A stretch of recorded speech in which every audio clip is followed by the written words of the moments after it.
அனைவருக்கும் வணக்கம். இன்னைக்கு நம்ம தமிழ் மொழியோடைய சிறப்பு பற்றி தான் பார்க்க போகிறோம். வீடியோவை ஃபுல்லாக பாருங்கள். இந்தியாவில் தோன்றிய மிக தொன்மையான மொழி நம்ம தமிழ் மொழி. வடமொழியின் துணை வேண்டாது தனித்து இயங்கும் ஆற்றல் கொண்ட மொழி தமிழ் மொழி தான் அப்படின்ட்டு கால்டுவெல்லே முதல்ல குறிப்பிட்டிருக்காரு. திராவிட மொழிகளிலேயே மிக பழமையான வரி வடிவ எழுத்துக்களை கொண்ட மொழி தமிழ் மொழி. திராவிட மொழிகளிலேயே மிக தொன்மையான இலக்கண இலக்கியங்களை கொண்டதும் நம்ம தமிழ் மொழி தான். இனிமையும் நீர்மையும் தமிழ் எனலாகும் அப்படின்னு பிங்கள நிகண்டில் குறிப்பிட்டிருக்கு. திராவிடர்களின் புனித மொழி தமிழ் அப்படின்னு CR ரெட்டி அவர்கள் குறிப்பிட்டிருக்காங்க. திராவிட மொழி ஆய்விற்கு பெரிதும் துணை புரியும் மொழி தமிழ். மூல திராவிட மொழிகளுடன் நெருங்கிய தொடர்பு கொண்ட மொழி தமிழ்.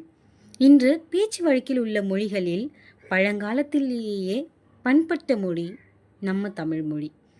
இன்று இந்தியாவில் பேசப்படும் மொழிகளில் பிற மொழி கலப்பு குறைந்த மொழி நம்ம தமிழ் மொழி. தெலுங்கரும் கன்னடியரும் தமிழை அரவம் என்றும் தமிழ் மொழி பேசுகிற தமிழர்களை அரவாலு அப்படின்னு கூறுவாங்க. அறம் நிறைந்தவர்களை அரவாலு அப்படின்னு சொல்கிற ஒரு பொருள் இருக்குது. அது மட்டும் இல்லாமல் அருவா நாட்டினரையும் அரவாலு அப்படின்னு சொல்லிட்டு தான் கூறியிருக்காங்க.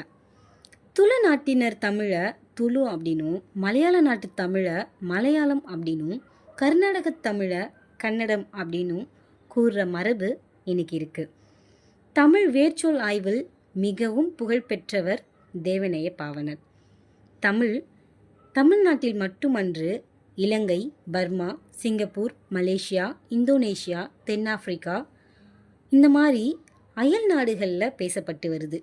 இந்தியாவுக்கு வெளியே ஆட்சி மொழியாகவும் அறிவிக்கப்பட்ட ஒரே இந்திய மொழி எதுன்னா அதுவும் நம்ம தமிழ் மொழி தான்.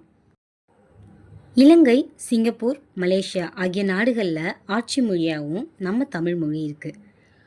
முதல்ல கணினியுள் சென்ற இந்திய மொழி எதுன்னா அதுவும் நம்ம தமிழ் மொழி தான். உலக அளவில் ஆங்கில மொழிக்கு அடுத்து அதிக அளவில் மென்பொருளை உடையது தமிழ் மொழி. இவ்வளவு சிறப்பு வாய்ந்த ஒரே மொழி எதுன்னா அது நம்ம தமிழ் மொழி தான். கடைசியாக உலக தாய்மொழி தினம் என்னைக்கு அப்படின்னா February 21 கொண்டாடப்படுது. நன்றி.